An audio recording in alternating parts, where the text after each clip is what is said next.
ჩემი სამშობლოს ყველაზე ბედნიერ ხანაზე, რომელ დროშიც მე მომიწია ბავშვობის გატარება, არ გულისხმობ არამც კომუნისტურ წყობას, არამედ განლაღებულ ქვეყანას გულისხმობ, სადაც ადამიანებს ერთმანეთის დანახვა უხაროდათ, სადაც მეგობრობას ფასი ქონდა, სადაც ადამიანები ესე მკვეთრად თავის ნაჭუჭი ჩაკეტილები არ იყვნენ და ურთიერთობები იყო ხალასი, ლაღი და გახსნილი.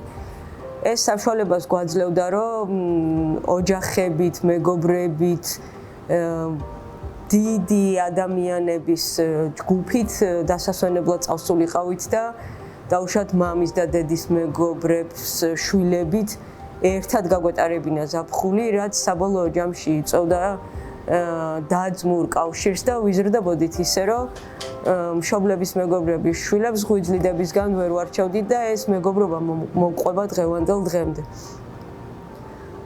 სამწუხაროდ საქართველოში მიმდინარე მრავალმა მოვლენამ შეაჩერა ჩვენი ესეთი ბედნიერი და ხალხი ცხოვრება და გაგვაცალკევა ადამიანები ერთმანეთისგან, მათ შორის გაახლიჩა ქართველ და აფხაზ ხალხ შორის დაძმური ურთიერთდამოკიდებულება, რაც საბოლოო ჯამში ჩვენ ცხოვრებაზე ძალიან მტკივნეულად აისახა. როდესაც მე ვფიქრობ აფხაზეთზე, ჩემ წარმოდგენაში ვიხსენებ ჩემი ოჯახის ყველაზე ბედნიერ ხანას, რაც ნიშნავს, რომ დედას, მამას, მე, ჩემ დას ერთად ხელი-ხელ ჩაკიდებულებს შეგვეძლო დასასვენებლად წავსულიყავით ლესელიძეში, სპორტულ კომპლექსში, სადაც გამომდინარე იქიდან, რომ მამა თავის დროს სპორტსმენი იყო, ყოველთვის ჩაგვესვლებოდა.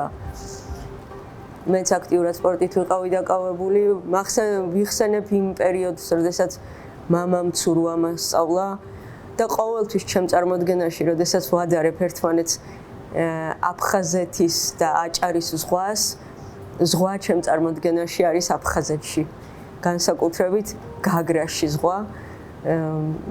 მიუხედავად იმისა, რომ აჭარაშიც გაიხედები და წინ მთა გაქვს, იქ სხვანაირი მზია, სხვანაირი თავისუფლების ხარისხია და სხვანაირი ფიქრები მოგდის ადამიანს. როდესაც ვფიქრობ, რას მოვისურვებდი ჩემი მშობლების დაბადების დღე გადამეხადა რიწის ტბაზე. იმიტომ რომ როცა ვფიქრობ ჩემი ოჯახის მთლიანობაზე და ჩემი ოჯახის ბედნიერ ხანაზე, მახსენდება რიწის ტბა.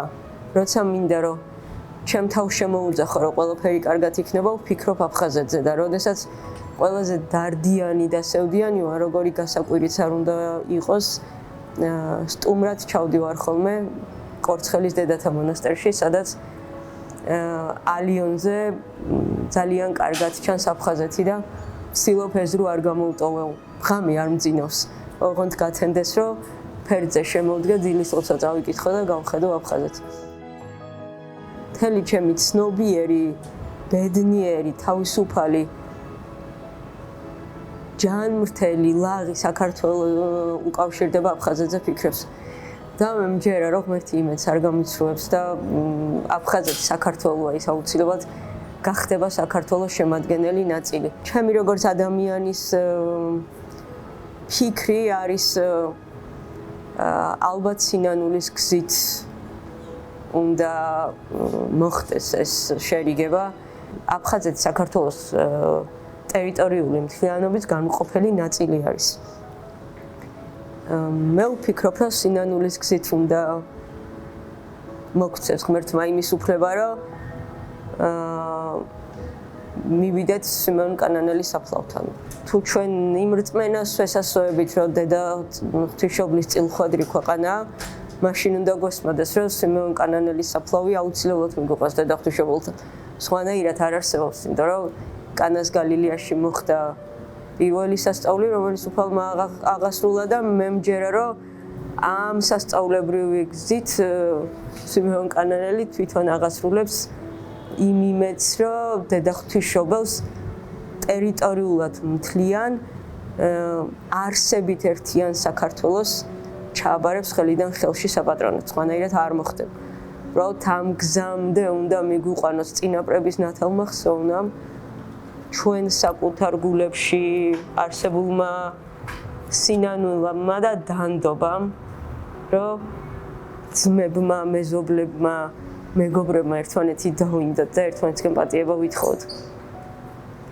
ამას მასწავლიდა მამა ჩემიც და თავის სიცოცხლეში ერთი უცნაური და ალბათ გულის ამაჩუყებელი აღქმა დამიტოვა.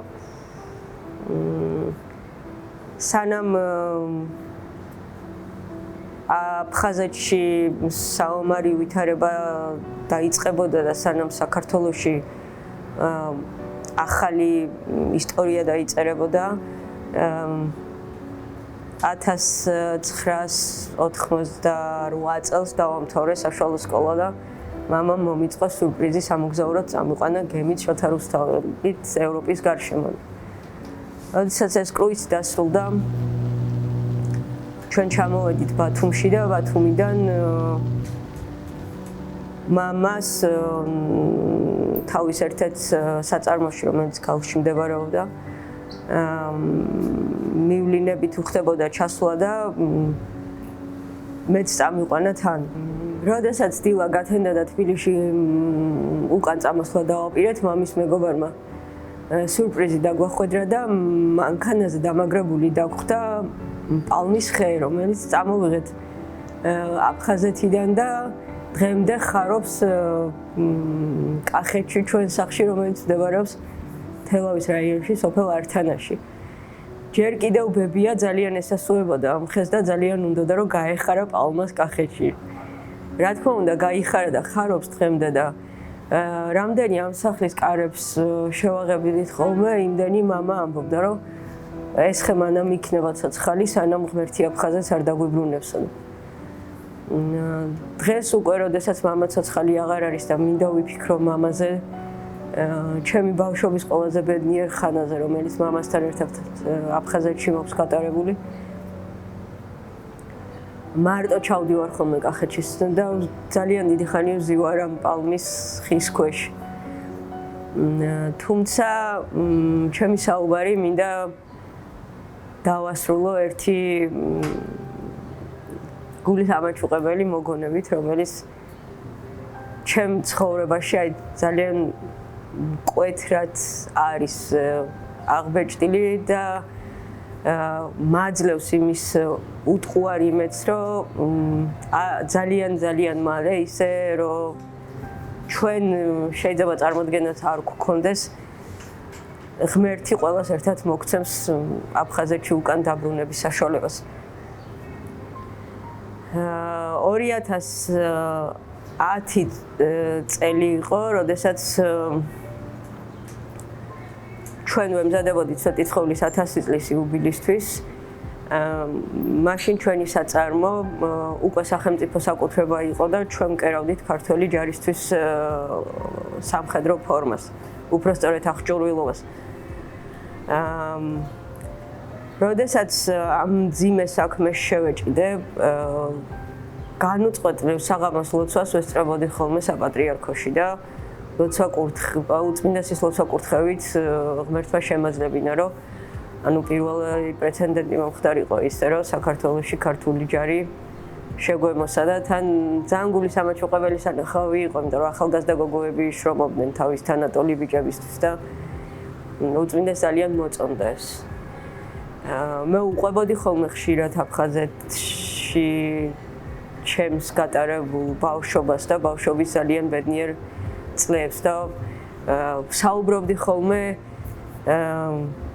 მაგნოლიის ხეებზე, ყვავილების სურნელზე და ხშირად მიხსენებია, რომ აფხაზეთში ყვავილებსაც სხვა სუნი ქონდა, არ ვიცი მზე განაპირობებდა, არ ვიცი ზღვის განსაკუთრებული ჰავა, არ ვიცი მთებისგან მონაბერი სიოა, ვერ გეტყვი რასთან იყო ეს დაკავშირებული. მოკლედ უწმინდესისგან მივიღე ლოცვა კურთხევა, რომ დამეკარგა შესამოსელი და მე და ჩემმა სტუდენტებმა სულთმოფენობის დღესასწაულისთვის დავკარგეთ მეწამული ყვავილებით შემკული უწმინდესის შესამოსელი, რომელიც შესამოსელითაც უწმინდესმა მოილოცა ბოლოს იერუსალიმი. ეს ყველაფერი იმით დასრულდა და რომ მე და ჩემმა სტუდენტებმა წერილი მივწერეთ პატრიარქს, რომ ჩვენ გვჯერა, რომ უწმინდეს მიერ მოხოწირილი მადლით და მართალი ხელით შემოსილი ჯარით ღირსეულად დაუბრუნდებით აფხაზეთში. ისე რომ არ მოგვიწევს არც ომის გადავლა, არც შეურაცხყოფების მოსმენა, არც გაურკვევლობაში აღარ აღმოჩნდებით. უბრალოდ ვიტყვით გამარჯვებას, ერთმანეთს ჩავეხუტებით, ალბათ თვალს ვერ მლიანები და ყველანი ერთად დავლებთ ჩვენი ლამაზი ქვეყნის სადღეგრძელოს და მრავალჟამიერს ერთად ვიმღერებთ ქართულ და აფხაზურ ენებს.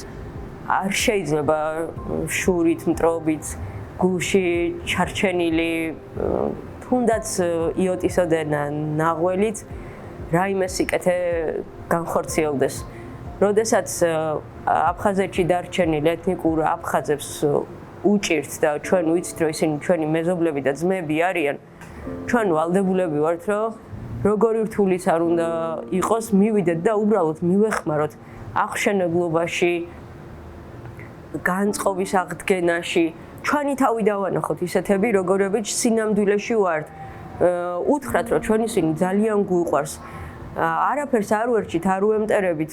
გვინდა რომ მათი ცხოვრებაც იყოს ლაღი, ბედნიერი, თავისუფალი. ჩვენ გვინდა, არ გვინდა, მაინც ხელი-ხელ ჩაკიდებულები დავწერთ საქართველოს ახალ ისტორიას. Thank you.